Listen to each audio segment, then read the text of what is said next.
kasih adik-adik sekalian, luar biasa semangatnya. Ini menunjukkan kalau kalian semua tidak ngantuk ya. Jadi tidak ngantuk. Mantap ya.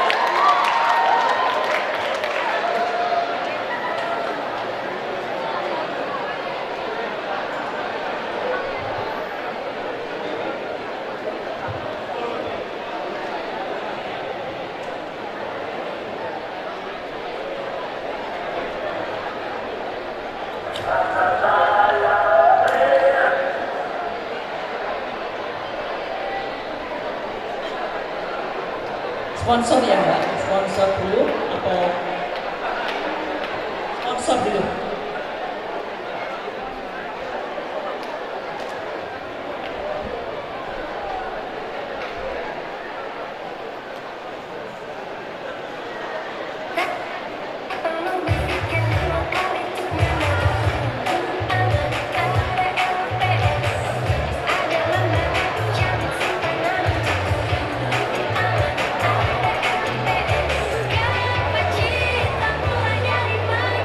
Sekali lagi kami ucapkan terima kasih kepada pihak sponsor yang telah mendukung acara ini. Dari yang pertama Bank Indonesia, Bank BTN, Bank BRI, Bank Mandiri, Bank BNI, LPS, Lembaga Penjamin Simpanan, Astra Finansial, KAI, Kereta Api Indonesia, SIG, Semen Indonesia Group, Semen Gresik, dan juga Bank Sinarmas.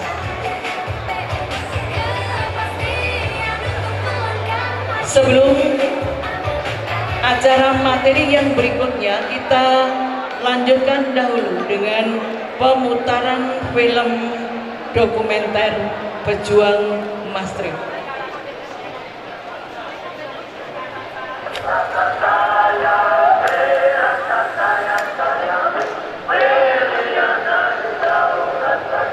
Mari kita simak bersama-sama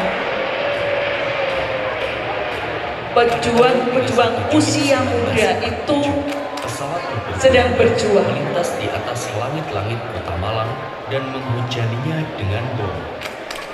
Hal ini membuat para pasukan arek-arek Malang yang tergabung dalam pasukan Trip Malang dibuat kaget akan ledakan itu.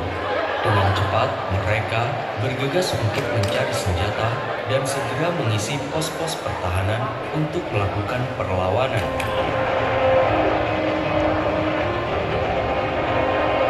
Berbekal senjata bambu runcing dan senjata seadanya, para pejuang pelajar Malang tengah bersiap diri untuk menghadapi pasukan Belanda. Alhasil, pertempuran di berbagai penjuru kota Malang pun tidak dapat terhindarkan, termasuk pertempuran antara pasukan pelajar Trip Malang dengan pasukan Belanda di Jalan Salak, Klojen, Kota Malang.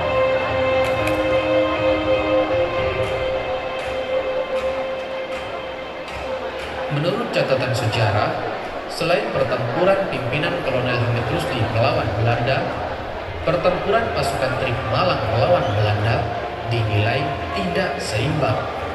Video ini akan membahas tentang sejarah perjuangan pasukan pelajar Malang dalam melawan pembisan agresi militer Belanda.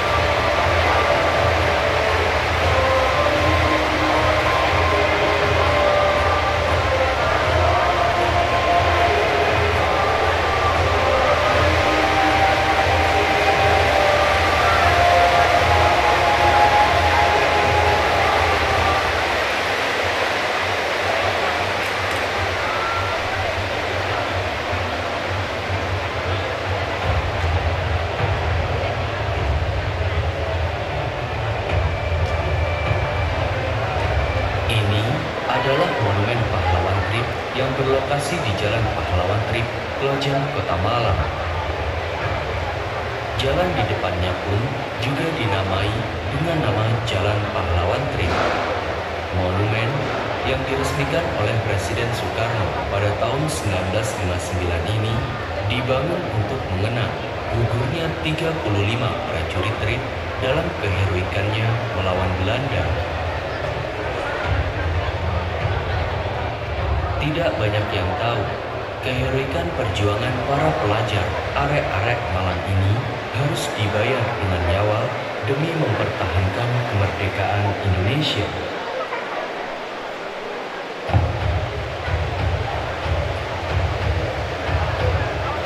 Kemerdekaan Indonesia yang dikumandangkan pada tanggal 17 Agustus 1945 tidak membuat Indonesia terbebas dari penjajahan.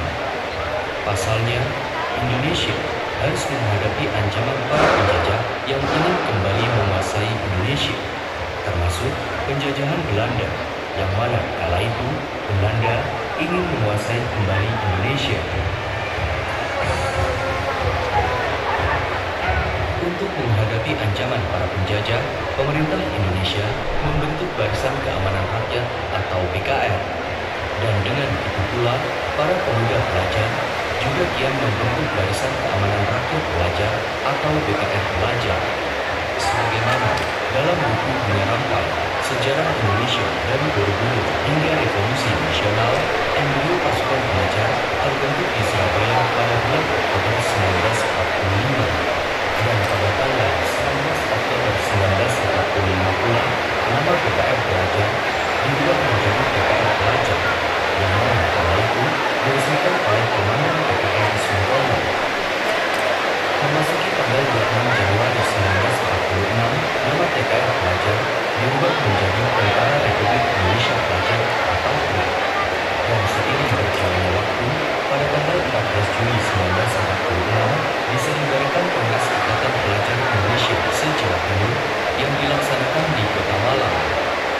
Hasilnya, pada tanggal 21 Juli 1946 dibentuklah Kesatuan Tentara Republik Indonesia Pelajar atau TRIP Jawa Timur yang terdiri dari 5 batalion, seperti Batalion 1000 di Mojokerto, Batalion 2000 di Madiun, Batalion 3000 di Kediri, Batalion 4000 di Besuki, dan termasuk Batalion 5000 di Kota Malang. Dan Kota Malang kala itu dijadikan sebagai markas pusat pasukan TRIP Jawa Timur.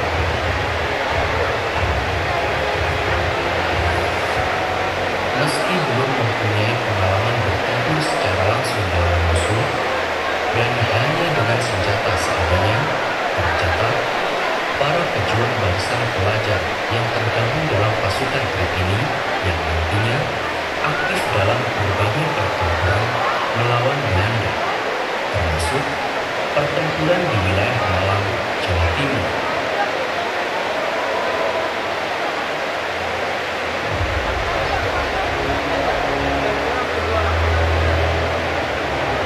Memasuki tahun 1947, hal yang dianggap sebagai ancaman oleh Indonesia benar-benar terjadi. Pada tanggal 21 Juli 1947 misalnya, Jenderal Faruk, pimpinan militer Belanda, mengerahkan aksi polisional atau Gresik, Batak, Madura, dan Pulau Jawa dengan nama Operasi Produk. Tujuannya untuk mengamankan pabrik dan perkebunan demi memperoleh keuntungan ekonomi.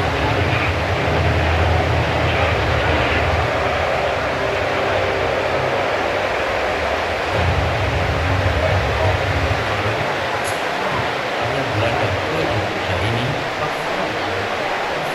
berbagai serangan terhadap basis-basis militer di Indonesia. Timur misalnya, militer Belanda mengerahkan Brigade 10 Kendil untuk menguasai wilayah Jawa Timur. Sebelum sampai ke wilayah Malang, pada tanggal 21 Juli 1947, militer Belanda mendaratkan pasukannya di pantai Pasir Putih Situbondo, dan kemudian pasukan Belanda melanjutkan agresinya ke Probolinggo, Pasuruan, Sidoarjo, hingga Lawang. Di lain sisi, saat mendengar informasi kedatangan Belanda pada tanggal 22 Juli 1947, Kolonel Hamid Rusdi, pimpinan divisi Untung Suropati, memberikan arahan kepada pimpinan TRIP Sutanto untuk mempertahankan Kota Malang. Selain itu, Kota Malang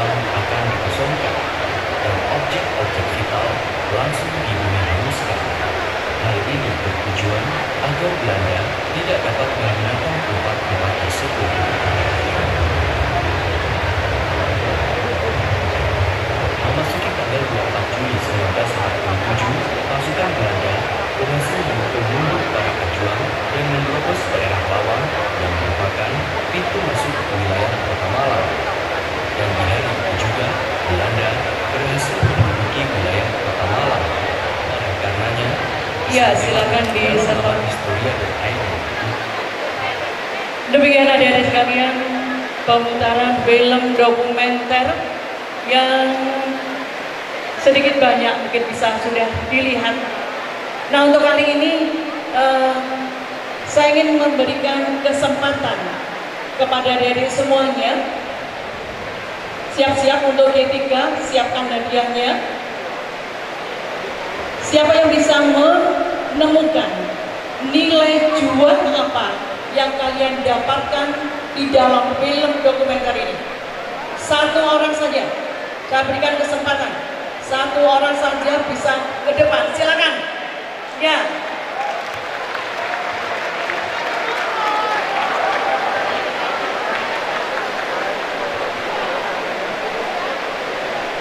Perkenalkan nama, dari mana, dan kemudian apa jawabannya. Yuk. Perkenalkan, nama saya Nabain Sayyidina Sadi. Saya berasal dari SMK Negeri 4 Malang. Menurut saya dari film dokumenter yang telah kita saksikan bersama-sama, kita dapat mengetahui bahwa nilai yang telah kita dapat, nilai jual yang bisa kita ambil adalah mereka pelajar-pelajar Indonesia tidak merasa dirinya itu kurang mampu dalam membela negaranya. Meskipun usia mereka masih belum cukup untuk membela negara, tapi mereka masih tetap punya semangat tinggi untuk mempertahankan kemerdekaan Indonesia. Luar biasa. Kita berikan tepuk tangan untuk adik siapa? Nabail. Adik Nabail. Oh ya, baik. Jadi berapapun usia kita, siapapun kita turut perjuangkan bangsa, gitu ya. Jadi untuk adik-adik G3, untuk siapkan hadiahnya. Sudah disiapkan hadiahnya, mana hadiahnya ini? Ya baik. Adik G3, oh ya, ya. Ayo tepat, silakan. Ya, ayo sama-sama.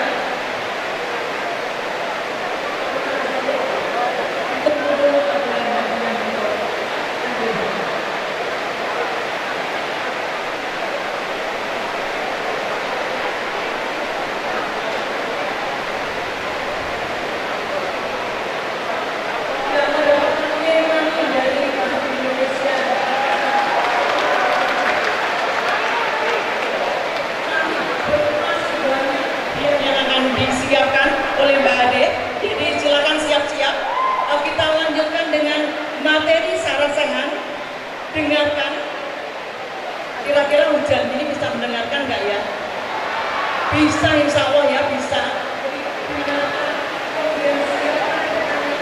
Ayo berbicara sama yang mencoba dapat hadiah. Wah.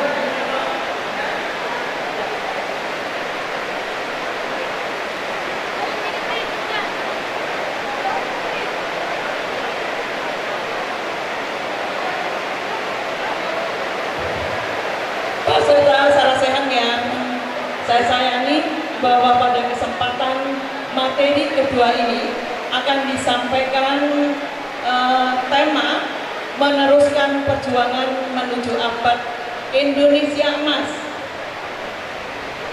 Indonesia, abad emas Indonesia tahun 2045.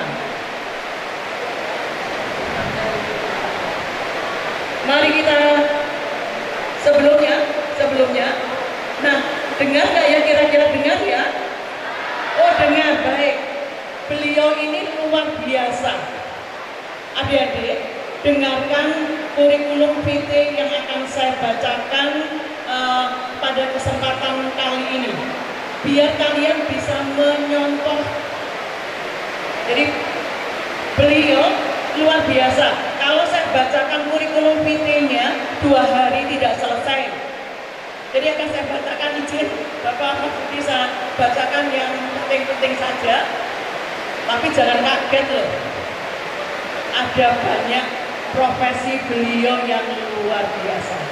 Ya, saya bacakan. Beliau adalah Bapak Profesor Dr. Insinyur Marsudi Wahyu Isworo MPU, IPU. Tempat tanggal lahir Kediri 29 Oktober 1958 di Jakarta. Pendidikan beliau adalah S1. Saya bacakan kompetensi utamanya beliau, panjang dan lama, kayak coki-coki ya.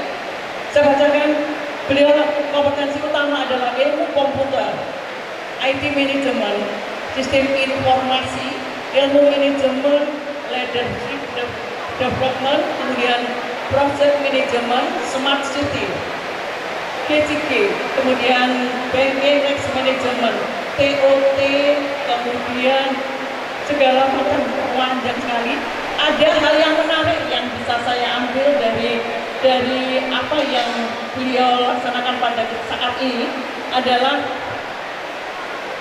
beliau sebagai Dewan Pengarah BRIN, Badan Riset dan Inovasi Nasional. Kemudian beliau juga Komisaris Independen PT Raja Wali Nusantara Indonesia. Kemudian Ketua Aliansi Pendidikan Vokasional Seluruh Indonesia, Advokasi. Coba berikan tepuk tangan dong untuk Pak. Iya, kita berikan. Saya lanjutkan lagi. Kemudian beliau juga menjabat sebagai Dewan Pembina Komunitas Cinta Film Indonesia. Kemudian Ketua Dewan Penasihat Asosiasi Tosan Aji Jakarta. Kemudian Dewan Pembina Indonesia China Business Council. Kemudian Dewan Pembina Ikatan Ahli Informatika Indonesia, kemudian Wakil Ketua Indonesia Association of Professors, dan kemudian Pembina Yayasan Keluarga Indigo Indonesia. Nah, ini bisa nanti kalian bisa bertanya-tanya ataupun mungkin dari yang beliau sampaikan nanti ya. Kemudian masih ada jabatan yang sampai saat ini diemban beliau. Kemudian trainer dan motivator. Nah, nanti nggak akan bisa ngantuk, kalian bisa mendengarkan beliau ya. Baik, peserta serasian yang saya cintai, berkenan kepada beliau untuk memberikan materinya kepada Bapak Profesor Dr. Andes Pasuki Wahyu Kisworo, dipersilakan.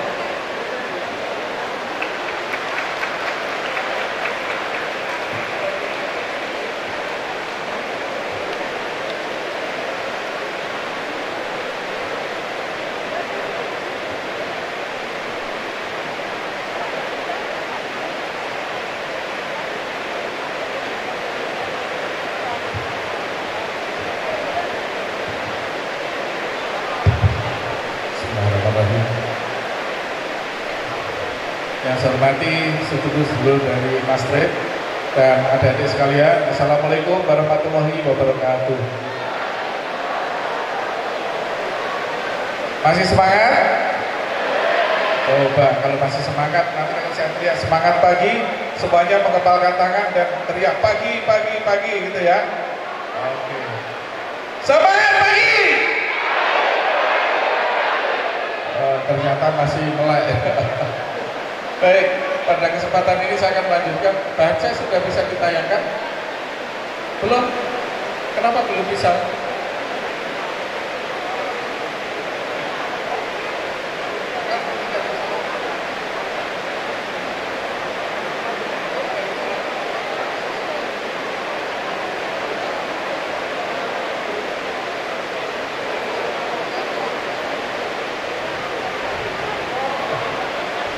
Ya, ini agak gaptek dikit, nggak apa-apa ya.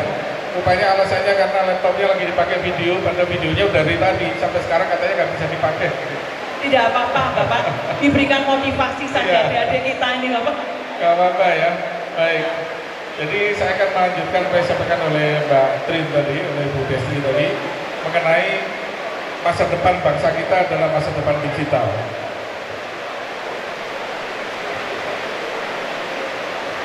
Sudah?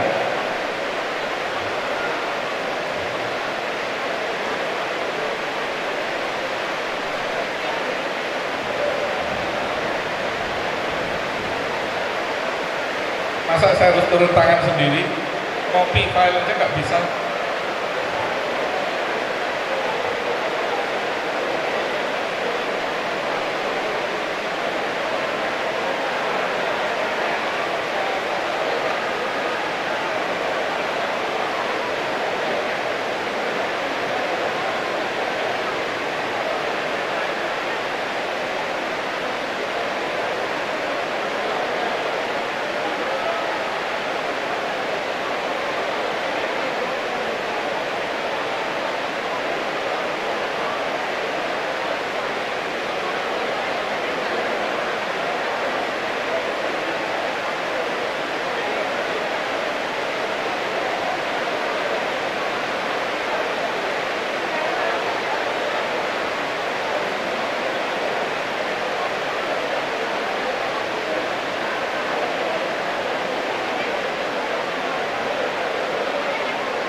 Sambil menunggu,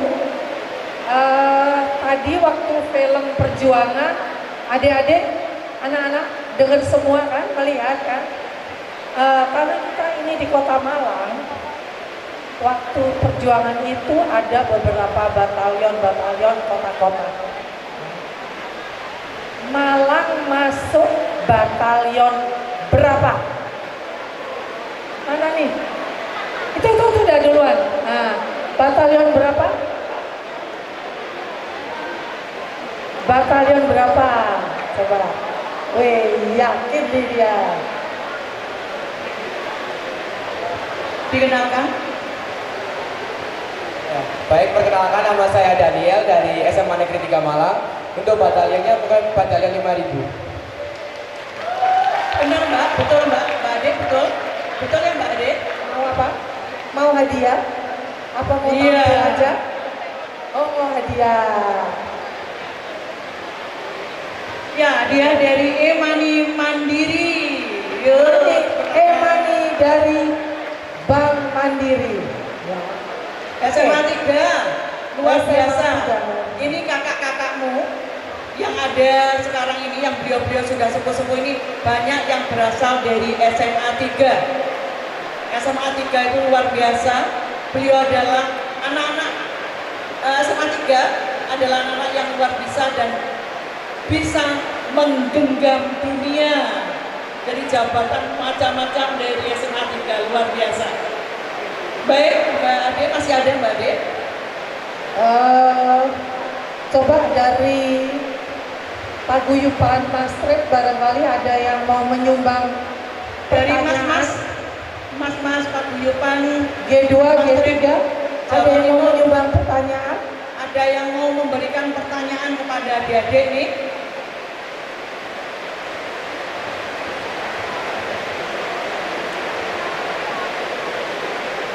Ayo, saya ingin menanyakan pada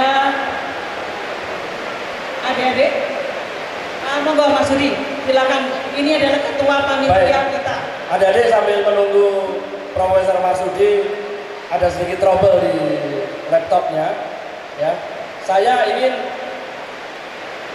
salah satu yang tampil di sini, apa yang kalian ketahui tentang perjuangan tentara pelajar selama ini yang Anda ketahui, selain anaknya Mas Trip, Jadi adik-adik mahasiswa dan adik-adik SMK yang hadir pada saat ini SMA, silakan yang maju. Saya ingin apa yang Anda ketahui tentang tentara pelajar yang ada di Indonesia. Silakan. Mas, Karena ini kaitannya dengan sosialisasi Mas googling. Trip. Ayo, cepet-cepetan googling. Siapa yang bisa mengetahui tentang, ya silakan maju.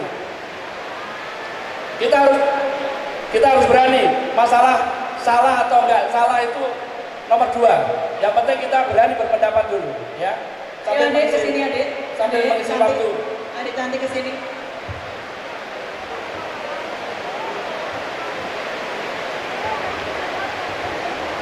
Perkenalkan, nama saya Junior Indriani dari SMK 1 Malang. Menurut saya, tentara pelajar itu suatu kesatuan militer yang ikut mempertahankan kemerdekaan di Indonesia, di mana para anggotanya itu terdiri dari sebagian besar para pelajar dan sebagian kecil mahasiswa. Ulangi lagi, coba ulangi lagi.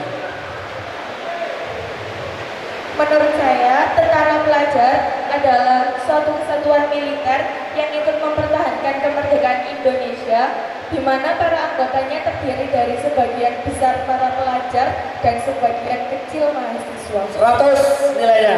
Tepuk tangan buat kawan kita. Ya.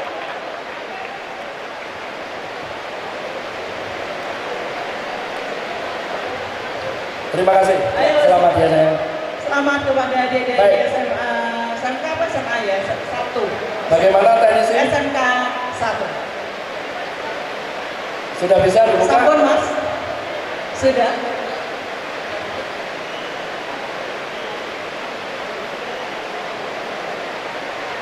Ya, mohon maaf ini di luar dugaan kita cuaca seperti ini. Ya, mudah-mudahan ini sudah bisa dibuka. Kami persilakan untuk Profesor Marsudi untuk naik ke panggung kembali. Terima kasih kepada Mas Sudi Purnomo untuk memberikan pertanyaan. Sudah bisa Bapak? Yo baiklah. Ya, setelah melalui perjuangan yang keras, segala sesuatu itu harus dilakukan dengan sebuah perjuangan. Nah, terima Bapak, silakan kita berikan tepuk tangan dulu kepada Bapak Marsudi. Adik-adik sekalian, jadi yang ingin saya sampaikan pada acara kita siang hari ini adalah melanjutkan yang disampaikan Pak Bu Destri tadi mengenai digital finance, keuangan digital di Indonesia, apa saja tantangannya dan peluangnya apa saja. Kita mulai ya, bahwa tadi mungkin sudah disampaikan oleh Bu Destri kalau tadi menyimak, bahwa digital itu adalah masa depan kita. Digital adalah satu teknologi, mungkin bagi para adik-adik di sini mungkin nggak pernah alami karena lain-lain sudah digital ya. Dulu belum ada digital itu, tapi digital itu sekarang menjadi tren dan menjadi satu kenyataan yang dimana masa depan manusia itu akan digital semua, termasuk kalau kita bicara keuangan digital. Nah, kenapa digital itu penting? Jadi adik-adik sekalian, kalau kita lihat dalam sejarah tahun 2006 dulu, itu kalau kita lihat perusahaan-perusahaan besar di dunia, paling tidak 10 besar itu hanya 2 macam perusahaan, yaitu perusahaan energi atau pertambangan, yang kedua adalah perusahaan keuangan. Jadi perusahaan besar itu hanya 2 itu. Tapi hanya dalam waktu 10 tahun 2016, perusahaan energi dan keuangan ini tergeser dengan perusahaan IT. Jadi kita lihat dulu yang besar itu Exxon, kemudian General Motors, dan sebagainya. 2016, dulu Exxon adalah perusahaan yang terbesar di dunia, kalah dengan perusahaan digital yang namanya adalah Apple. Apple itu sekarang adalah perusahaan yang sampai sekarang masih nomor 1 di dunia besarnya. Kemudian nomor 2 adalah Alphabet. Ada yang tahu Alphabet siapa? Nggak tahu ya? Padahal kalian pakai setiap hari produknya. Namanya Google, YouTube, dan sebagainya itu yang punya namanya Alphabet. Nama perusahaannya Alphabet. Produknya namanya Google. Google atau Alphabet adalah perusahaan nomor 2. Nomor 3-nya siapa? Nomor 3-nya adalah Microsoft. Kalau Microsoft tahu semua ya, sering pakai ya. Dan seterusnya. Kita lihat di sini tahun 2016 tidak ada lagi perusahaan pertambangan dan tidak ada lagi perusahaan keuangan yang menjadi 10 besar di Amerika. Semuanya dikuasai oleh perusahaan teknologi. Ini 2016. 2022 hampir sama. Jadi artinya apa? Dalam waktu dari 2010 sampai 2016, dalam waktu hanya 10 tahun, perusahaan-perusahaan ini berubah. Jadi kalau mau bisnis, tidak lagi di dunia keuangan, tidak lagi di dunia pertambangan, tapi di dunia IT atau dunia digital. Indonesia seperti apa? Indonesia juga sama. Kalau kita lihat Indonesia, perusahaan terbesar di Indonesia siapa? Ada yang tahu? Ada yang tahu perusahaan terbesar di Indonesia siapa?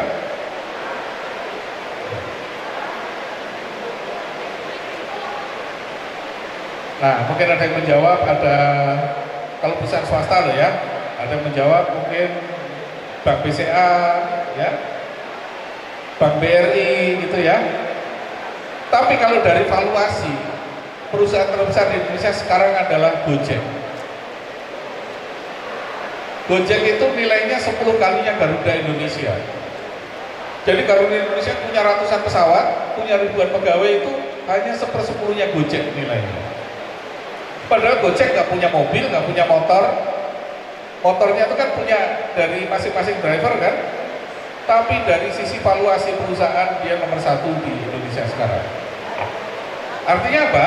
Bahwa dunia kalau kita mau berbisnis di masa depan, dunia bisnis yang terbuka dan akan menjadi besar adalah di bidang digital. Nah, karena itu adik-adik sekalian, ini menjadi potensi yang besar. Potensi layanan digital itu luar biasa.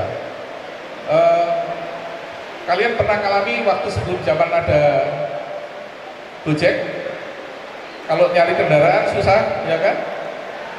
Sekarang dengan mudah pencet, ya. Dulu generasi saya, generasi orang tua kalian, namanya perempuan harus pinter masak. Kalau nggak pinter masak, suaminya marah, ya kan? Kalau sekarang nggak, pinter mencet, karena masakan apa aja kita pencet pakai GoFood. Jadi anak perempuan sekarang nggak perlu pinter masak lagi, yang penting pinter mencet. Kita menceti dari pilih masakan apa saja ada dan sebagainya. Zaman dulu kemana-mana harus bawa dompet, isinya uang. Sekarang tinggal pakai HP saja kita bisa bayar semuanya. Nah, inilah tren ini akan menjadi makin lama makin besar. Itu baru bicara dunia keuangan. Belum kita bicara dunia produksi.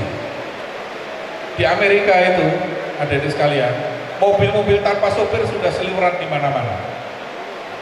Jadi jangan ada punya cita-cita jadi sopir ya, karena sopir itu nanti sebenarnya jadi pengangguran. Mobil di mana-mana sudah nggak pakai sopir lagi. Bukan hanya mobil tanpa sopir, di pabrik-pabrik. Kalau sekarang di Indonesia itu pabrik-pabrik yang merakit mobil, merakit atau di industri itu kebanyakan manusia. Di luar negeri sudah menggunakan robot semua. Jadi manusia sudah mulai digantikan oleh robot. Nah, inilah yang pentingnya layanan digital. Karena itu dikatakan bahwa pertumbuhan ekonomi digital itu sangat-sangat pesat. Indonesia adalah salah satu negara yang pertumbuhan ekonomi digitalnya paling pesat di ASEAN, paling cepat. Singapura saja kalah.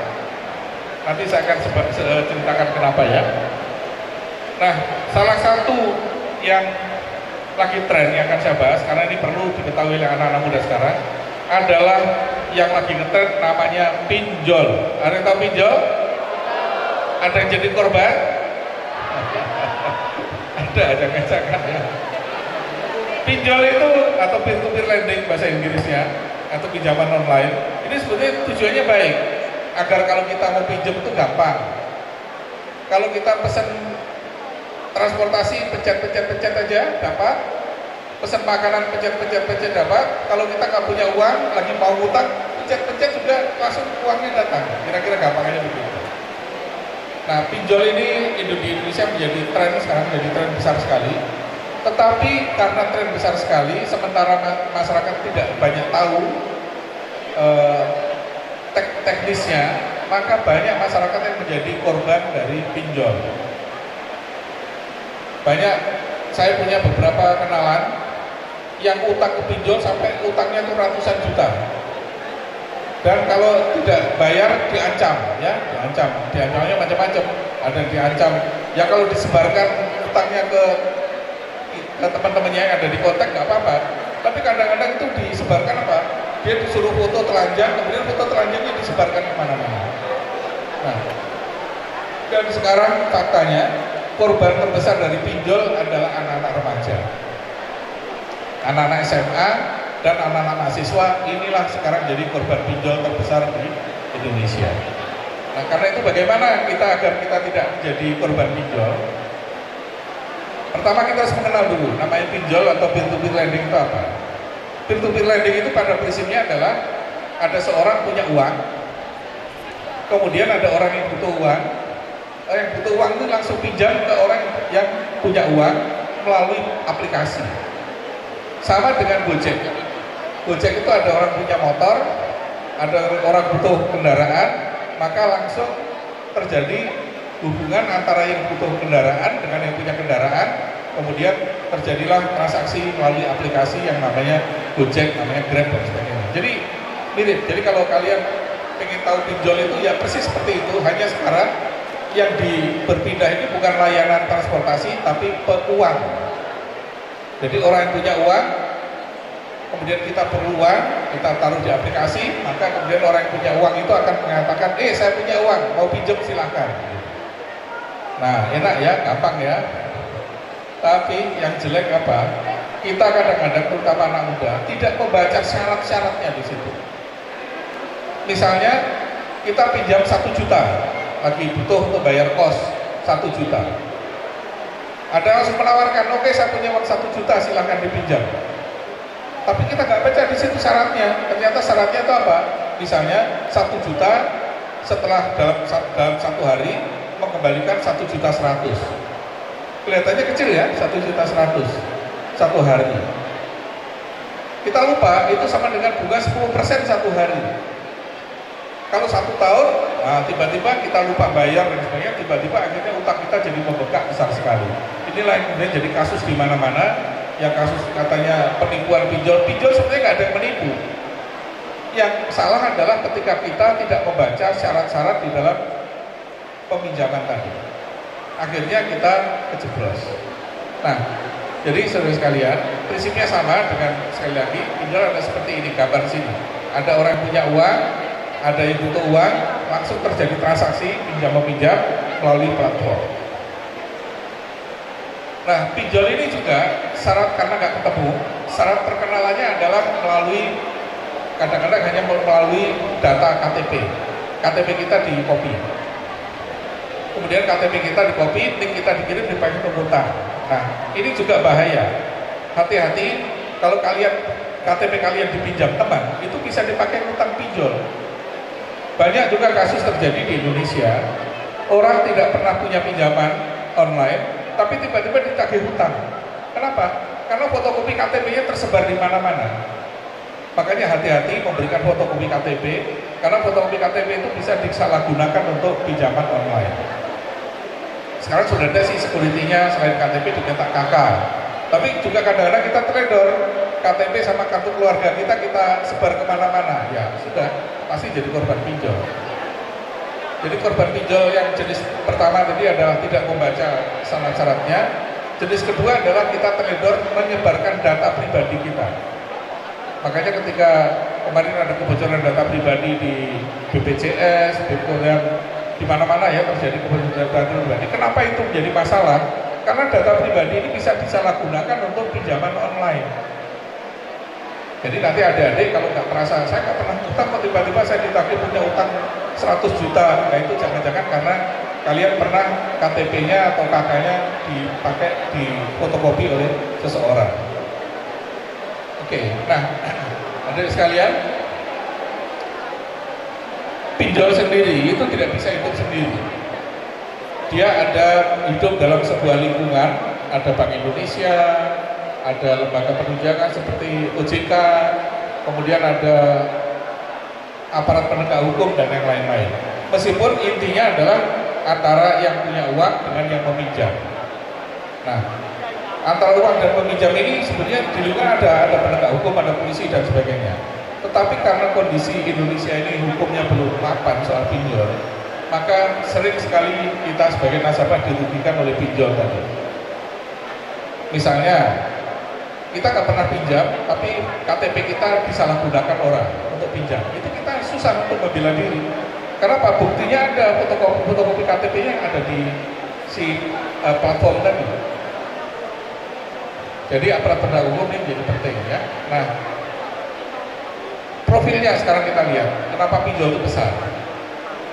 Tahun ini jumlah pinjol itu mencapai 677 triliun. Banyak nggak itu 677 triliun? Jadi jangan dikira ini industri kecil. 677 triliun sekarang pinjaman online beredar di seluruh Indonesia. Ada yang baik-baik, ada juga yang tadi kena tipu tadi. Makanya hati-hati, ini besar sekali uangnya. 677 triliun itu kira-kira seperempat dari APBN kita. Jadi anggaran belanja negara kita kan 2000 triliun kira-kira. Ini seperempatnya itu beredar di pinjol-pinjol ini. Kelihatannya utangnya kecil, 1 juta, 2 juta, 5 juta. Ada juga yang utangnya sampai ratusan juta, ada juga. Tapi ketika di total, ternyata jumlahnya besar. Apa artinya di sini? Artinya banyak sekali orang Indonesia yang memiliki rekening pinjaman online. Coba di sini kira-kira punya pernah pinjol berapa orang? Atau nggak ngaku? Nggak ngaku ya.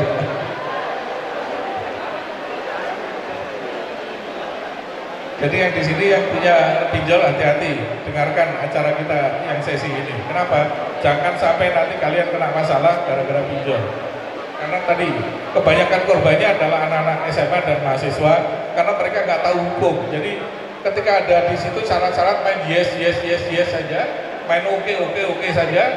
Nah, begitu uang ditransfer, tiba-tiba kita mengalami masalah. Uangnya kita terima, tapi kita tidak tahu bahwa pinjam 1 juta kembaliin 5 juta. Kita nggak baca kan main oke saja. Tahu-tahu begitu akhir bulan ditagih 5 juta. Kita mau marah-marah nggak bisa karena dulu sudah oke kok. Jadi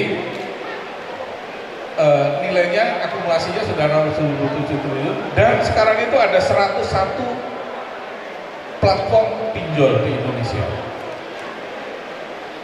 Apa ya? Kalian kenal apa pinjaman online yang ramai? Sakuku, uang teman, apa lagi? Ada banyak, ada 101. Dan biasanya kalau yang sepuh-sepuh kayak kita ini karena kita nggak pernah ngutang jadi nggak tahu nama-namanya. Tapi anak-anak muda ini tahu semua. Kadang-kadang mereka kiriman orang tua belum datang, maka paling cepat adalah ambil uang lewat pinjol. Cepat, langsung pencet langsung masuk rekening bank kita.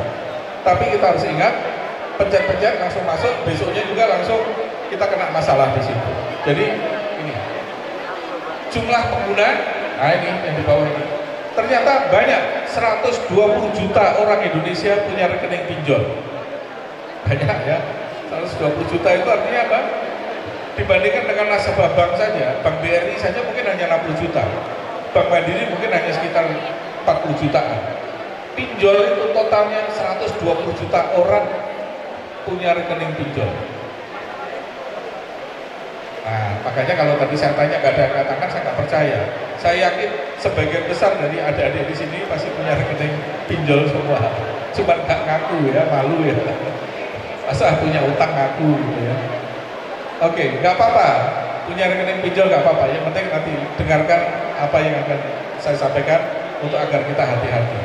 Jadi lihat ya, 120 juta orang Indonesia adalah nasabah pinjol. Nggak sedikit ini, 120 juta. Nah, pinjol sendiri kita lihat grafiknya, garis yang biru itu tiap tahun naik. Artinya apa? Orang yang menggunakan jasa pinjol itu bukan tambah sedikit, tapi tambah banyak. Meskipun di TV sering ada kasus diberitakan, di koran sering ada kasus diberitakan, tapi orang Indonesia itu ternyata nggak kapok-kapok. Sudah jelas ada masalah, tambah juga. Jadi kita lihat grafik yang biru itu jumlah peminjamnya itu naik terus. Sementara garis merah itu garis ini yang bermasalah. Yang bermasalah pernah naik tinggi sekali, kemudian oleh OJK ditertibkan, turun, tapi sekarang mulai pelan-pelan naik lagi. Kenapa? Karena tadi banyak di antara kita yang teledor, tidak memahami, akhirnya kita terjebak dalam, kalau dibuat cerpen itu bisa judulnya terjebak dalam jebakan pinjol. Jadi cerpen, bisa jadi cerpen. Mohon izin Bapak, waktu 5 menit lagi. Oke, 5 menit lagi ya. Nah, kalau gitu saya sampaikan penting-penting saja. Kenapa banyak terjebak dari pinjol? Karena sebagian besar anak-anak muda yang pinjam di pinjol itu bukan digunakan untuk kegiatan produktif. Nomor 1 paling banyak digunakan untuk beli HP baru. Iya ya, ngaku ya. Beli HP cicilan itu adalah pinjol sebetulnya. Di belakangnya ada pinjol, kita nggak tahu aja. Biasanya beli HP baru. Yang kedua buat pesta-pesta, artinya kegiatan konsumtif. Bukan untuk kegiatan yang produktif menghasilkan uang. Makanya ingat, kalau kalian pinjam, utang, jangan digunakan untuk kegiatan konsumtif, tapi gunakan untuk kegiatan produktif. Tantangannya apa sekarang? Tantangan kita adalah yang pertama adalah ekonomi digital yang sampaikan Bu Desti tadi. Kita ini belum merata. Belum merata dari sisi ruang dan juga pengetahuan. Banyak anak-anak muda masuk di ruangan ini, saya yakin nggak memahami tentang pentingnya security. Misalnya. Kalian tahu nggak bahwa kalau kita menyalakan GPS di HP itu, HP-nya kita nyalakan GPS-nya, kalian bisa di-track. Bisa diketahui ada di mana saja. Saya biasa ke-track anak-anak saya. Jadi anak saya ada di mana saya tahu. Kenapa? Karena tahu nomornya, GPS-nya nyala, saya bisa track. Jadi hati-hati, contohnya GPS itu harus dimatikan. Yang kedua, sering juga kita menggunakan wifi gratis. Anak muda kan nyarinya wifi gratis ya, wifi gratis di mall, wifi gratis di hotel. Itu isinya banyak virus. Sementara kita nggak aware terhadap adanya virus tadi, sehingga akhirnya kita tertipu. Yang ketiga adalah sering kita tertipu, misalnya masih ingat dulu ada kasus undangan pernikahan bentuknya APK. Nah, banyak yang terjebak kan, begitu kita klik undangan pernikahan APK-nya, langsung HP kita dibajak, rekening bank kita langsung dikuras habis. Jadi hati-hati, HP itu barang yang sakti, bisa kita gunakan untuk yang baik, tapi bisa digunakan untuk kejahatan pada diri kita. Banyak di antara anak muda yang tidak memahami ini. Nah, jadi pemahaman tentang security belum merata. Yang kedua adalah tidak merata dari sisi ruang. Indonesia dari 83.000 desa, total Indonesia itu ada 83.000 desa, masih ada 13.000 yang nggak ada sinyal, nggak ada internet di sana. Mungkin di Malang juga kalau kita kepikir-pikir sinyal hilang enggak ya. Di Indonesia masih ada 13.000 yang tidak ada sinyal. Tapi ajaibnya di 13.000 desa yang nggak ada sinyal tadi ada korban pinjol. Saya pernah nangani korban pinjol di Sumedang. Waktu saya datang ke rumahnya, internet aja nggak ada di sana. Rupanya apa? KTP-nya dia dipakai oleh orang Jakarta untuk utang. Orangnya nggak tahu gitu. Rumahnya internet aja nggak ada. Gitu. Ini jadi problem ya. Nah, problemnya apa? Yaitu security, bagaimana kita mengamankan data. Para hacker sekarang itu canggih-canggih, bisa menggunakan teknologi untuk menguras uang kita. Beberapa teman-teman asli G2 aja banyak yang pernah jadi korban, tiba-tiba HP-nya dibajak, terus nyebarin virus undangan pernikahan atau virus APK yang terkenal itu banyak itu ya. Apalagi anak-anak muda. Saya sering ketemu dengan mahasiswa saya, tiba-tiba datang ke saya nangis-nangis, uang kiriman dari orang tuanya habis, kenapa? Rekening banknya dikuras. Waktu saya tanya, kamu terima apa? Oh, saya waktu dari WA ada pemberitahuan dari kantor pos, ada barang yang dikirim ke saya, untuk lihat gambarnya suruh klik, begitu diklik, ternyata kemudian HP-nya dibajak orang. Nah, inilah berkaitan dengan security dan privacy ya. Nah, ini tantangannya jadi di situ ya. Peluangnya apa? Potensi kita besar. Potensi negara kita ini besar, potensi ekonomi digital juga besar. Nah, tetapi karena pemahaman kita tentang teknologi itu rendah, jadi masalah. Ini sayang waktunya nggak panjang, jadi nggak bisa kita lebih detail ya. Jadi inilah tantangannya. Pertama adalah tata kelola. Pinjol ini nggak ada aturannya, sehingga bisa saja ketika kita nggak bayar diteror oleh debt collector. Kita diteror, orang tua kita ditelepon, teman kita diteleponi satu persatu, diteror agar kita bayar. Tata kelolanya nggak ada yang baik. Yang kedua adalah manajemen risiko, saya lewati aja. Nah, yang paling penting sebetulnya yang ke 1, 2, 3, 4, 5, 6 yang ke-6. Edukasi kepada publik ini masih sangat kurang. Lembaga pemerintah masih banyak yang masih belum menyampaikan tentang pinjol positif dan negatifnya kepada masyarakat awam, sehingga banyak yang tidak tahu. Dia pikir gampang utang pencet-pencet saya dapat uang, ternyata di balik itu ada bencana. Nah, ini harus diingatkan ya.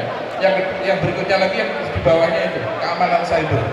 Banyak di antara kita ini tidak paham keamanan cyber.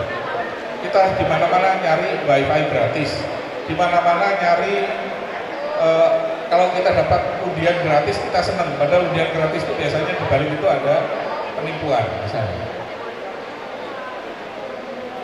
Nah, peluangnya apa? Tadi sudah disampaikan oleh Bu Destri, misalnya Indonesia kan jadi negara maju, sehingga semua nanti keuangan kita digital, tetapi di satu saat yang sama pemahaman digital atau digital literasi ini perlu dipahami oleh generasi muda. Kalian memang kelihatannya lah pakai HP kan cuma pencet-pencet aja, gampang, apa susahnya. Tapi kalian tahu nggak, misalnya tadi kalau GPS-nya nyala saya bisa baca posisi di mana, banyak yang nggak tahu. Atau misalnya wifi gratis di mall-mall itu banyak itu virus-virus berseliweran.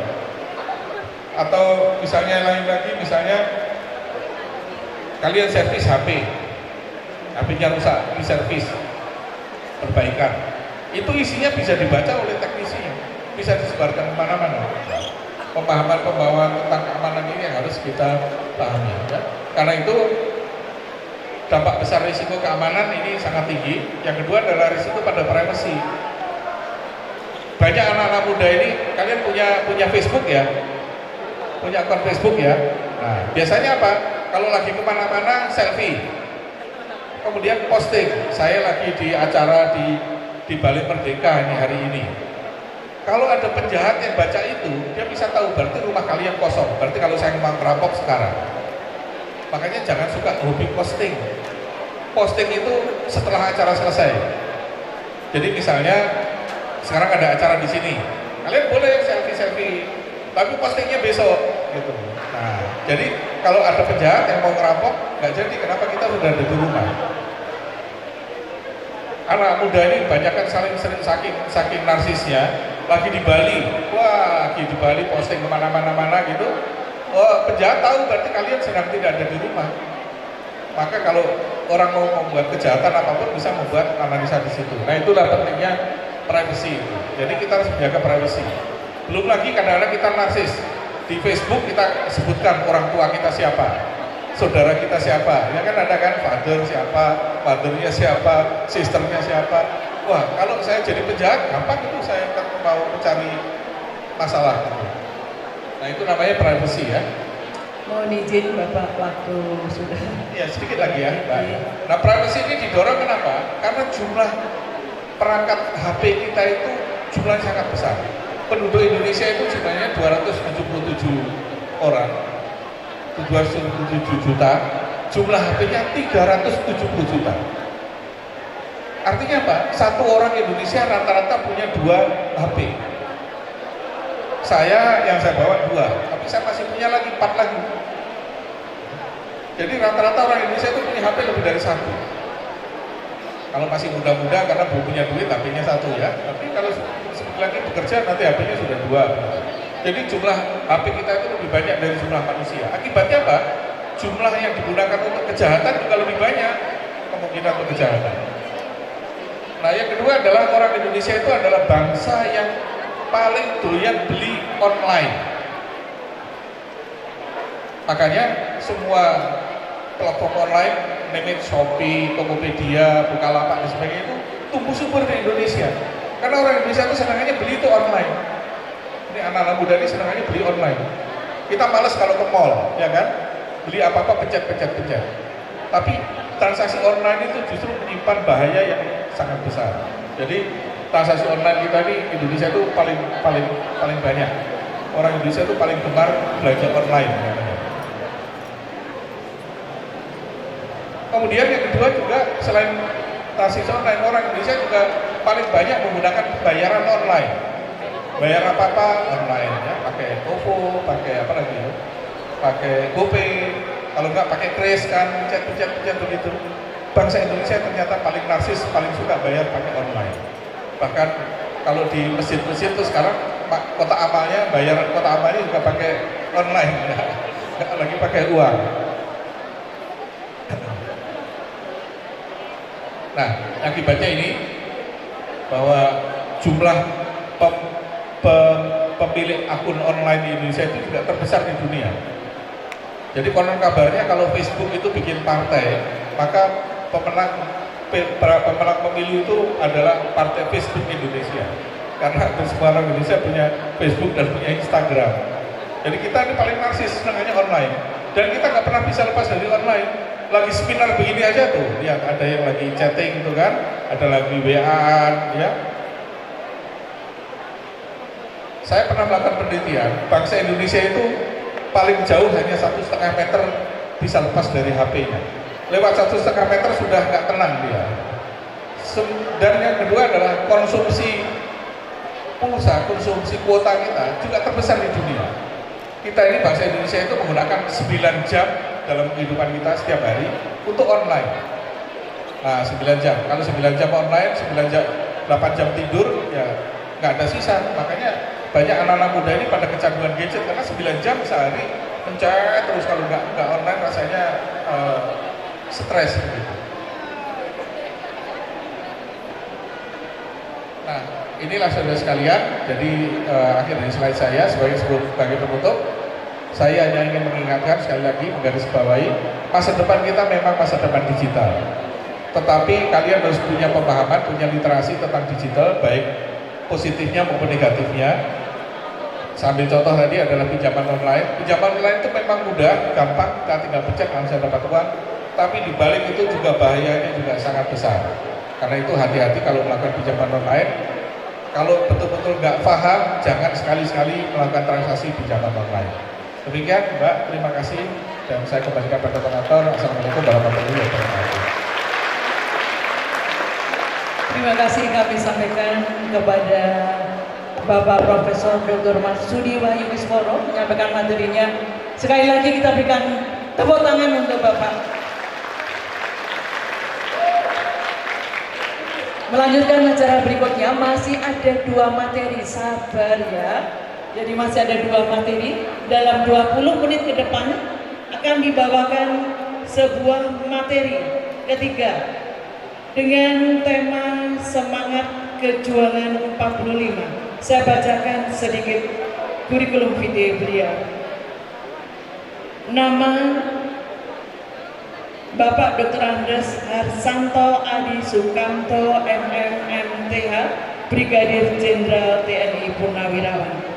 Lahir Surabaya 7 Oktober 1955. Pendidikan umum, sarjana sosial dan politik Undip Semarang, Magister Manajemen FPMI Jakarta, Magister of Pastoral Theology Kingsway Christian College and Theology Seminary. Pendidikan militer, Sekolah Staf dan Komando Angkatan Darat Angkatan ke-34. Pendidikan negara, Kursus Lembaga Pertahanan Nasional PPSA ke-16. Jabatan negara terakhir beliau adalah Asisten Deputi Menko Polhukam. Kemudian juga anggota Deks Koordinasi Penanggulangan Terorisme DKPT. Kemudian aktivitas saat ini beliau adalah Ketua DPP IKA Menwas Roja Timur Timur. Kemudian berbagai kegiatan keagamaan. Inilah beliau, Bapak Dr. Andes Harsanto Adi Sukamto MMMTH. Persilakan kita berikan tepuk tangan dahulu kepada beliau.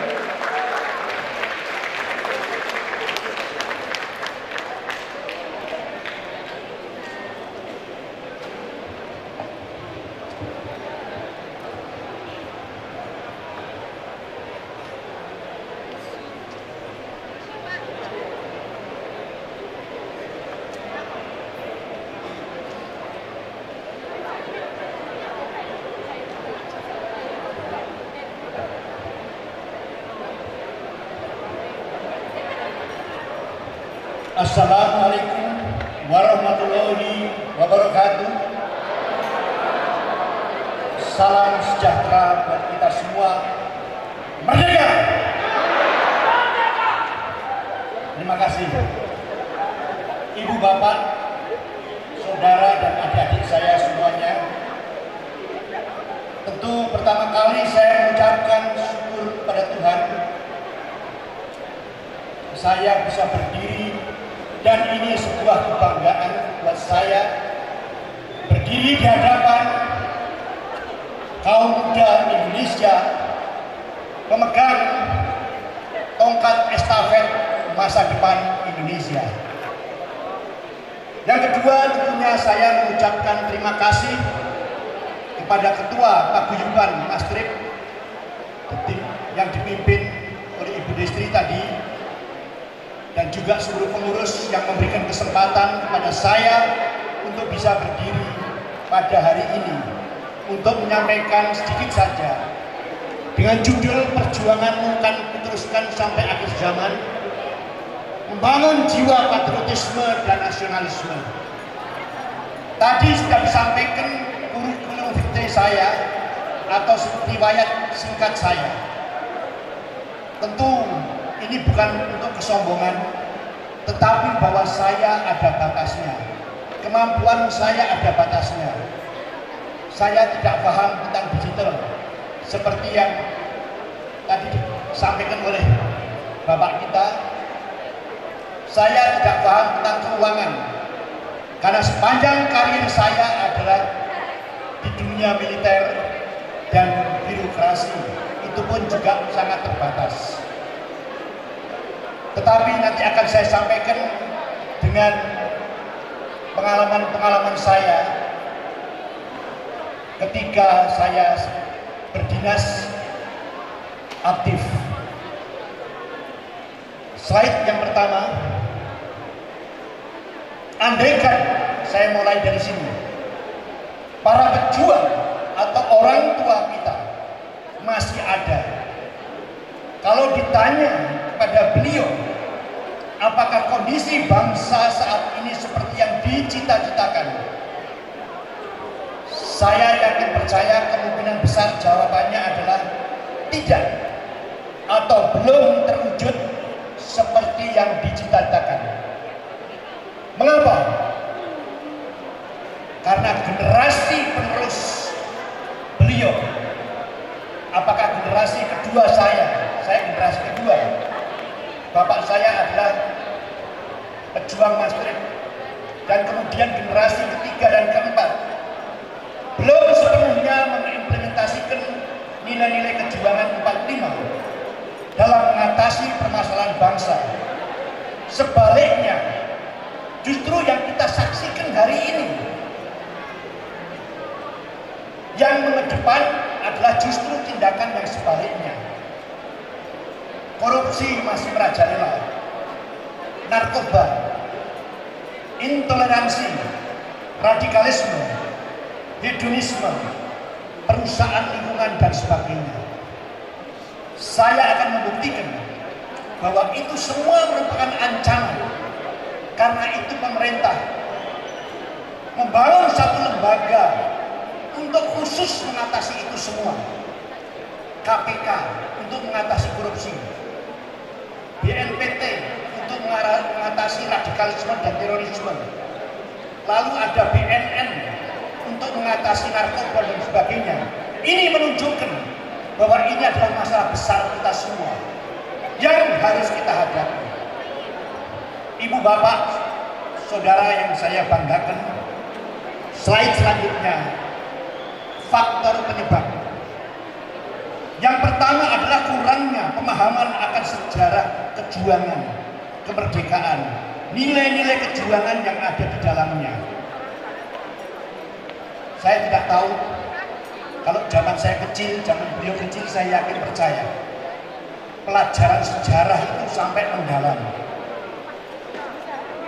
Saya tidak tahu hari ini saudara-saudara sekalian yang generasi ketiga, keempat, dan kelima ini, apakah masih mendapatkan pelajaran sejarah seperti zaman saya? Yang kedua adalah dampak negatif globalisasi. Yang ketiga adalah kebijaksanaan pemerintah yang kurang sekali porsinya.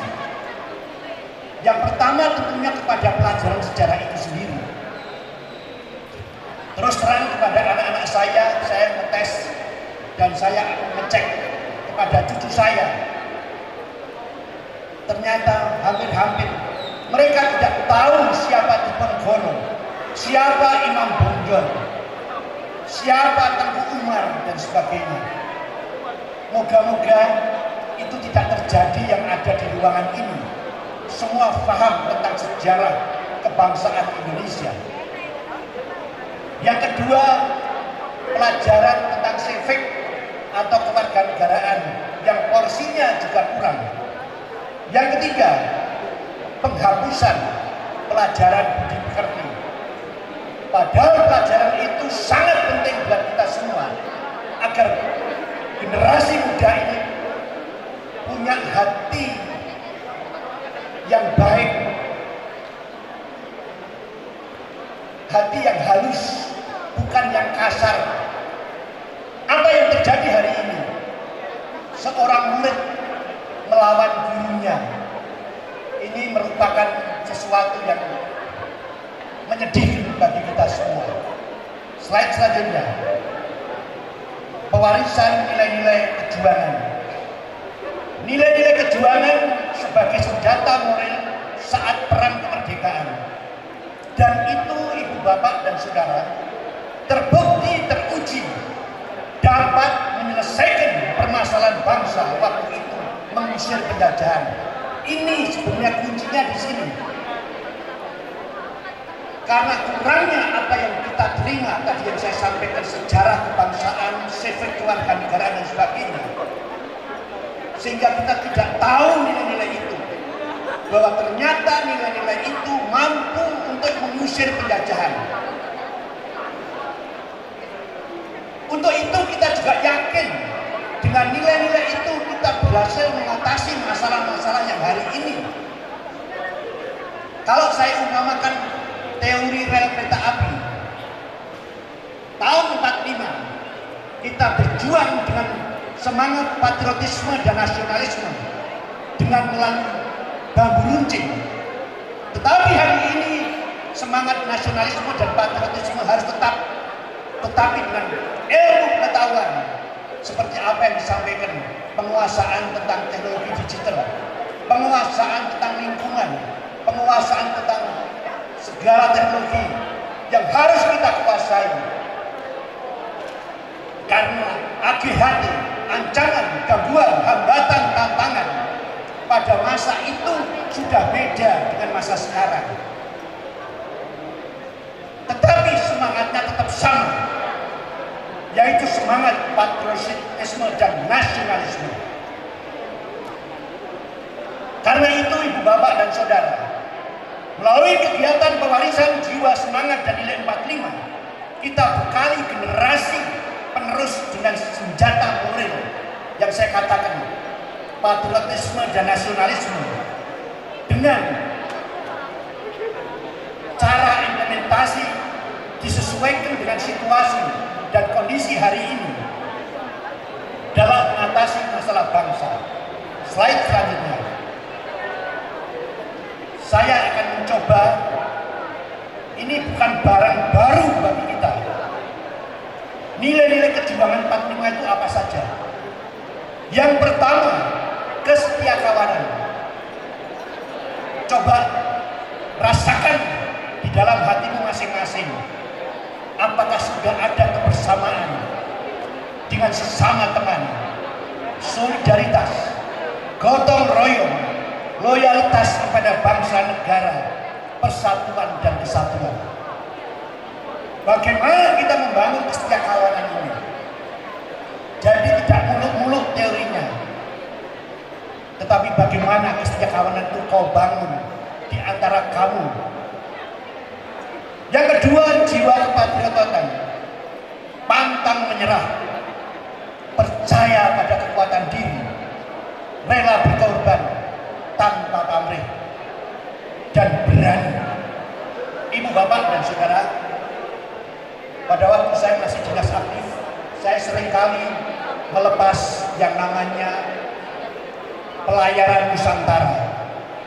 Di dalam pelayaran Nusantara itu terdiri daripada mahasiswa, ada senat, dewan mahasiswa, ada BEM, di situ ada adik-adik daripada akademi militer, akmil, akpol, di situ juga ada pramuka, dan di situ ada resimen mahasiswa.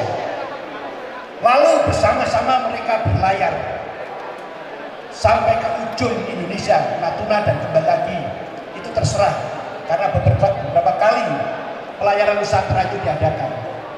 Pada hari pertama itu bisa terjadi berantem. Mengapa berantem? Karena masing-masing punya kebanggaan masing-masing, punya kebanggaan jiwa korsa masing-masing. Tetapi setelah dalam perjalanan mereka diajak diskusi bersama, mereka mendapatkan ceramah bersama, mereka mendapatkan permainan-permainan bersama yang membuat mereka bisa saling bekerja sama. Apa yang terjadi? Pada waktu turun dari kapal, mereka saling berpelukan, saling bertangis-tangisan. Rasanya mereka ogah untuk berpisah. Ini satu bentuk bagaimana membangun kesetiakawanan, membangun kepatriotan, gotong royong dimulai dari dini, sejak dini, sehingga ketika mereka nanti berdinas dimanapun, bekerja dimanapun, itu semua akan menjadi kenangan yang baik. Ibu, bapak, dan saudara, saya pernah menjadi komandan resimen mahasiswa yang dikirim ke Timur Timur pada tahun 92-93. Sama, mereka dikirim dari seluruh Indonesia dan mereka berdharma bakti di Timur Timur. Kemudian pada hari pertama, kedua, dan ketiga itu saling fight karena mereka masing-masing merasa kami dari Mahasurya, Surabaya atau Jawa Timur, kami dari Mahadipa, Jawa Tengah, kami dari Mahakarta, Surakarta, dan Yogyakarta. Tetapi pada hari-hari terakhir mereka berpelukan, saling bertangis-tangisan, seolah-olah mereka tidak mau berpisah. Dan sampai hari ini mereka tetap hidup rukun. Setiap kali, setiap saat mereka mengadakan satu reuni bersama. Ini ibu, bapak, dan saudara, bagaimana kita membangun kebersamaan, membangun kesetiakawanan, saling memberi dan saling menerima. Yang ketiga, nasionalisme, cinta tanah air dan bangsa, kesetiaan kepada bangsa dan negara, bangga terhadap bangsa negeri sendiri, utamakan kepentingan bangsa, nilai-nilai kejuangan 45. Saya iri dengan orang Amerika. Orang Amerika dari manapun asalnya, dari pelosok dunia ini, ketika dia diterima sebagai warga negara Amerika, apa yang dikatakan? I am American. Baru dia katakan, I am from Europe, saya dari Eropa. I am from Asia, I am from Africa. Dan baru dikatakan, I am Muslim, I am Christian, I am Buddhist. Karena itu saya harapkan dari ruangan ini, ketika Anda selesai studi, maka yang Anda tepuk dada pertama kali, saya orang Indonesia. Baru Anda katakan, saya orang Jawa, saya orang Sunda, saya orang Madura, saya Muslim, saya Kristen, saya Katolik, saya Buddhis, dan sebagainya. Lanjut. Era globalisasi, nilai-nilai saat ini yang kita hadapi, dan ini menjadi tantangan buat kita semua. Nilai-nilai baru, kebebasan, keterbukaan, HAM, dan sebagainya. Nilai-nilai kebangsaan dan nilai-nilai Pancasila, menurut saya, belum menjadi jiwa dan karakter kita semua. Ini tantangan buat kita semua. Bagaimana membangun nilai-nilai ini menjadi karakter ibu, bapak, dan saudara. Lanjut, masalah bangsa, ancaman saat ini. Saya mencoba identifikasi. Yang pertama adalah korupsi. Mungkin Anda belum merasakan, tapi kalau Anda nanti menjabat, belum tentu. Dan ini tantangan. Tetapi ketika Anda bangun mulai hari ini, karakter Anda sebagai pejuang, karakter Anda sebagai patriot, bahwa korupsi adalah musuh bersama. Jangan melakukan ini. Kemiskinan, kita masih menghadapi kebodohan, pengangguran, ideologi baru fundamentalis, intoleransi, radikalisme, separatisme, dan terorisme, narkoba, nepotisme, pemahaman sejarah luntur. Karena memang tidak diajarkan atau kurang porsinya. Slide terakhir saya, bagaimana menanamkan jiwa semangat dan nilai-nilai kejuangan 45 harus dilaksanakan terus-menerus, karena generasi-generasi ini terus berkembang, muncul, generasi yang lama hilang, generasi yang baru muncul. Sasaran terbentuknya karakter perjuangan, kepatriotan untuk berperan nyata di dalam perjuangan mengisi kemerdekaan. Polanya apa saudara-saudara? Yang pertama, sejarah perjuangan bangsa ini harus diajarkan dan ibu bapak saudara harus belajar itu. Yang kedua, nilai-nilai kejuangan yang sudah saya sampaikan tadi, kesetiakawanan, patriotisme dan nasionalisme yang tadi.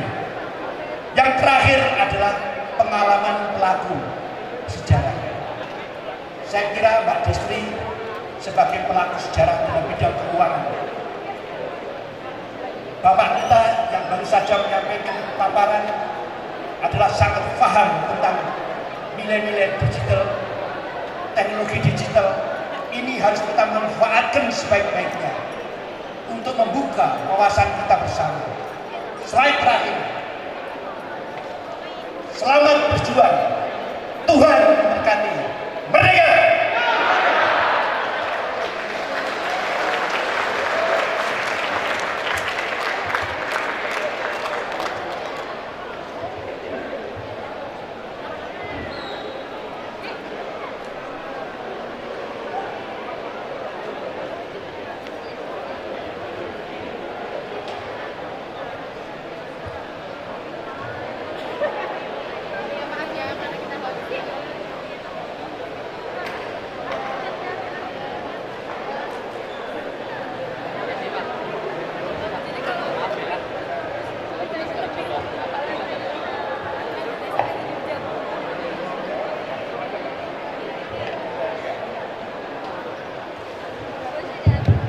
Baik peserta Sarasehan, berkenan di sini ada Bapak kita Pak Masudi dan juga Pak Sukamto akan memberikan pertanyaan yang bisa menjawab akan mendapatkan hadiah. Ini saya belum lihat dari perguruan tinggi, adik-adik dari SMA, dari SMK sudah dapat loh.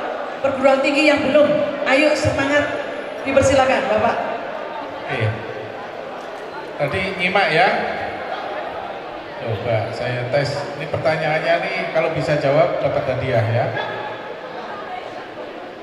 Berapa nilai transaksi pinjol di Indonesia? Ya Mas, maju, ya cepat, Mas maju. nih Mas, ganteng, anak ganteng. Cepetan. Dipersilakan. Ini. Inilah bedanya kalau generasi muda ini ya begini nih. Kalau kita tua gini-gini ya, generasi muda grodak gitu ya. Ayo kita berikan tepuk tangan pada adik-adik kita. Oke, Ya, tapi siapa ya, dulu?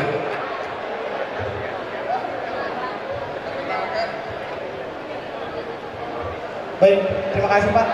Perkenalkan, nama saya Rafi Firdaus Arasjid dari jurusan manajemen.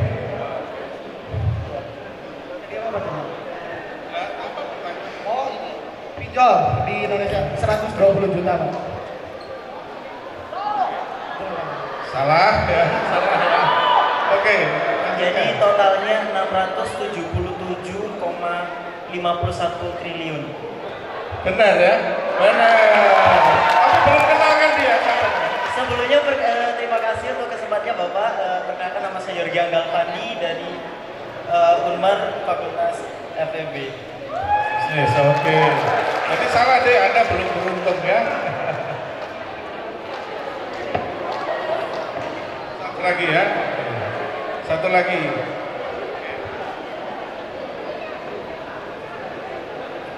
Turun ganti. Yang sudah dapat nggak boleh lagi ya.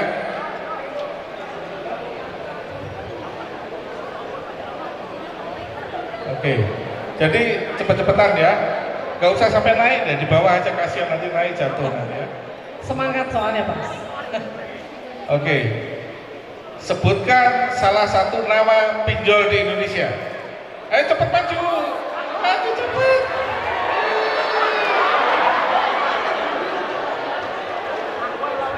Oke, silakan. Namanya siapa dulu? Kenalkan, nama saya Alian Judin dari Universitas Merdeka Malang. Dekat, mikrofonnya kurang dekat. Malang. Nama pinjol. Aku laku. Oke, aku laku. Terima kasih, betul. Aku laku kebetulan pinjol yang baik ya. Aku laku kata Oke. Mbak. Ya, terima kasih. Oke, sukses. Baik, tadi sudah Profesor Masudi. Berikutnya dari Mas Hasanto. Ya, silakan. Yang pertama, tadi juga sudah saya slide, tapi yang bisa lihat yang paling depan. Kalau yang belakang itu terlihat tapi tidak terbaca. Tapi paling tidak dengar suara saya. Sebutkan 3 hal. Tadi cukup tentang nanti dulu belum. Sebutkan 3 hal tentang nilai-nilai kejuangan tadi.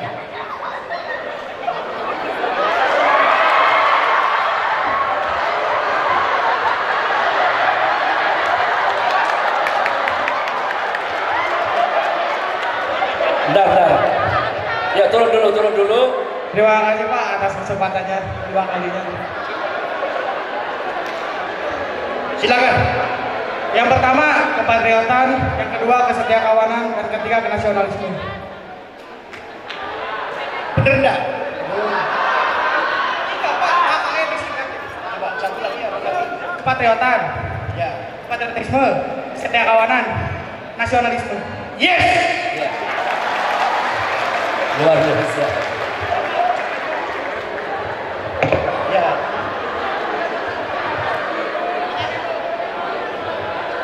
Itulah semangat ya, berarti nggak ngantuk. Nah sekarang ada satu lagi ya? Satu lagi. Satu lagi? Satu lagi. Ini saya gampang-gampang saja, nggak mau bikin susah. Kira-kira penyebabnya apa? Nasionalisme itu tidak bisa. Belum nanya, udah nanya. Ya, sudah maju ya. Nasionalisme dan patriotisme itu tidak bisa membangun karakter kita sepenuhnya. Silakan dengan bahasamu aja.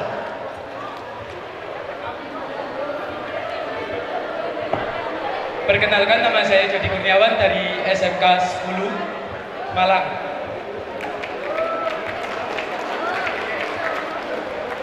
Untuk faktor penyebabnya ada 3 macam.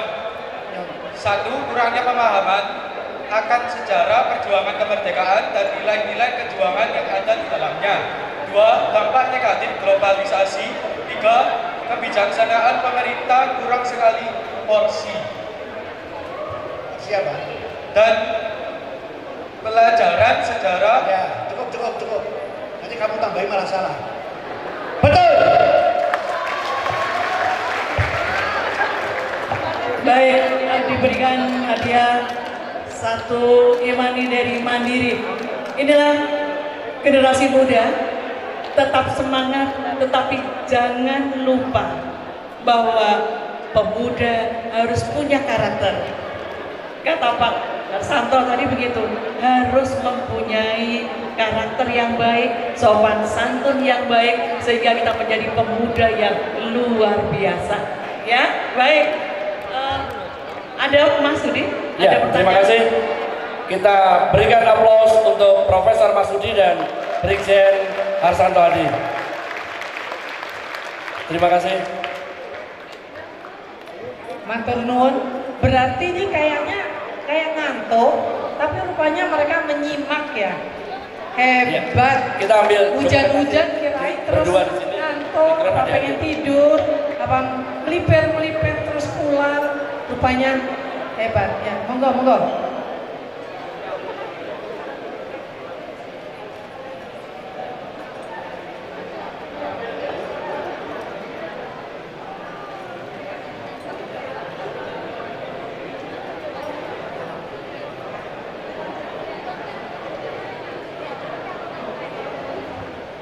Akan diambil foto bersama. Perlu kalian ketahui bahwa beliau berdua, beliau Mas Yudi, monggo dengan panjenengan, baju hitam dan baju merah itu kakak beradik. Beliau dua-duanya luar biasa. punya pangkat yang tinggi.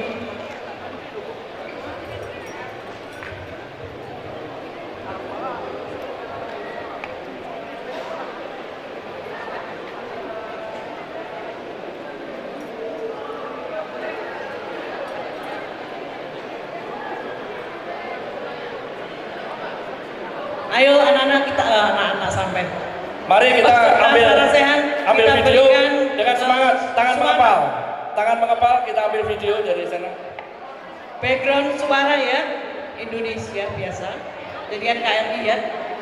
NKRI Indonesia. Tepuk tangan. Terima kasih kepada Profesor Masudi dan Brigjen Santo Adi. Silakan duduk kembali. Dan berikutnya ada sesuatu yang unik. Yang ini tentu juga kalah menariknya dari adik-adik sekalian, mahasiswa maupun SMK, ya. Karena apa? Pembicaranya kali ini adalah anak-anak muda juga, kakak-kakak Anda.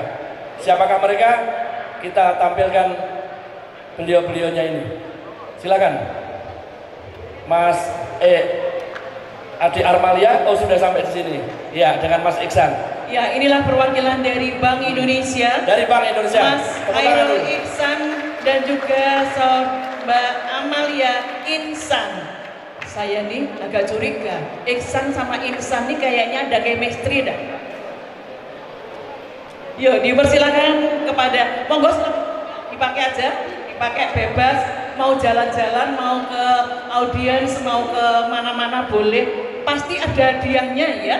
Jadi peserta sarasehan perhatikan dari BI ini pasti dapat hadiah. Mas monggo Mas.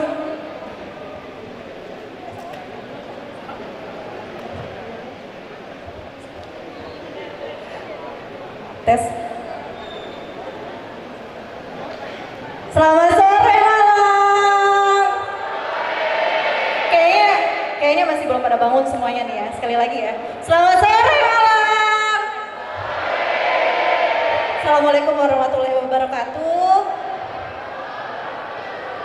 Selamat sore teman-teman semua. Salam kenal. Saya Amalia dan di sebelah sana ada Mas Hairul Ihsan atau biasa dipanggil Mas Ilung. Kami berdua hari ini akan mau ngajak ngobrol-ngobrol santai aja nih. Udah sore, udah santai, udah capek. Tentang literasi keuangan milenial. Itu kita mau beli kopi atau mengejar mimpi. Tapi mungkin nih ya, supaya nggak ngantuk dulu di awal-awal, aku mau ngajakin buat nonton video bareng-bareng. Nanti ditonton, karena nanti abis ini kita mau ada nyiapin sedikit quiz yang ada hadiahnya.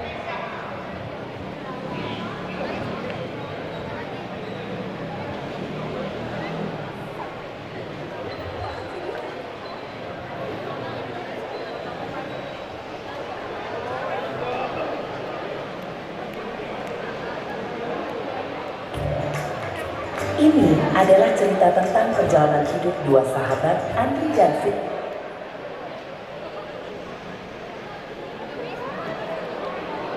Firman. Andri dan Firman baru saja lulus kuliah dan mereka langsung mendapatkan pekerjaan di sebuah perusahaan.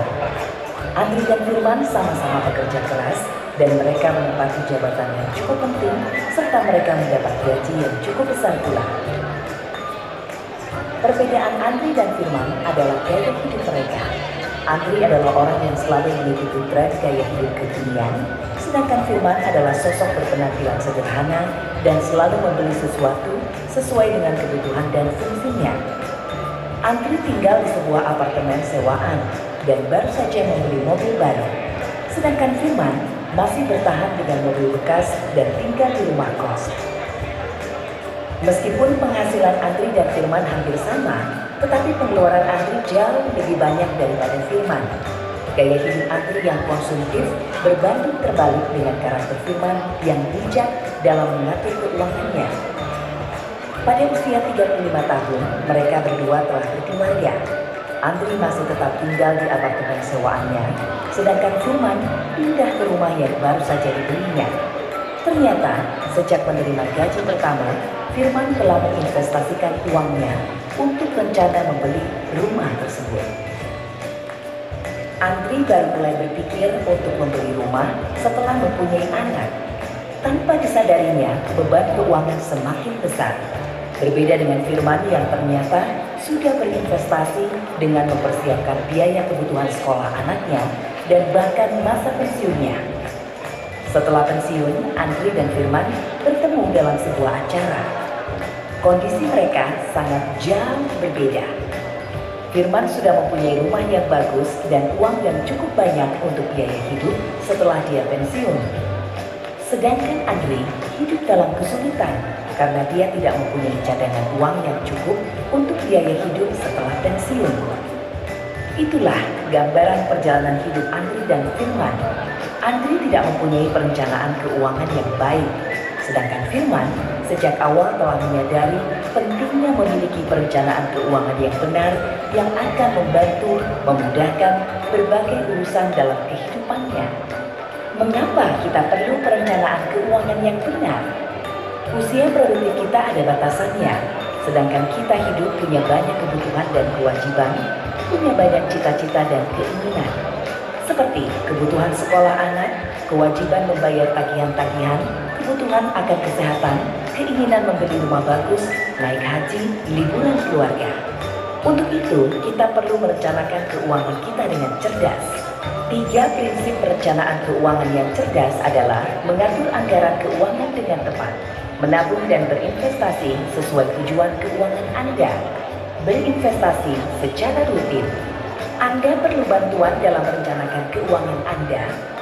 Samuel Asset Management siap menjadi mitra.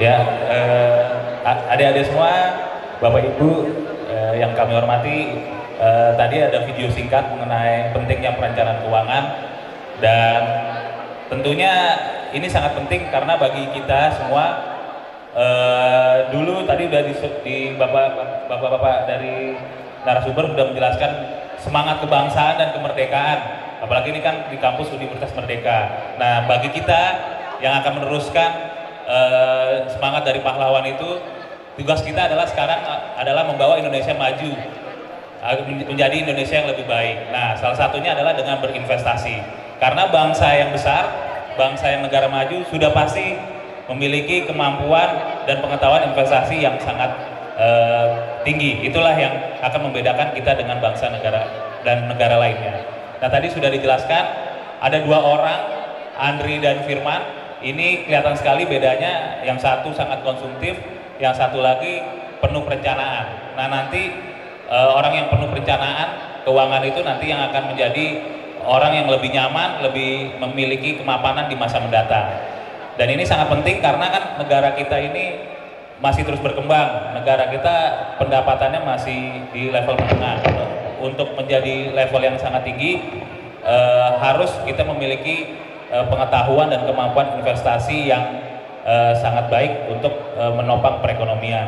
Makanya kenapa kami pilih tema investasi ini, karena ini adalah bentuk konkret yang mungkin bisa kita lakukan untuk bangsa dan negara ini. Demikian. Nah, selanjutnya kami juga mungkin biar gak ngantuk, kami pengen interaktif. Teman-teman semua di sini biasa ya pakai Slido ya. Kelihatan nggak itu?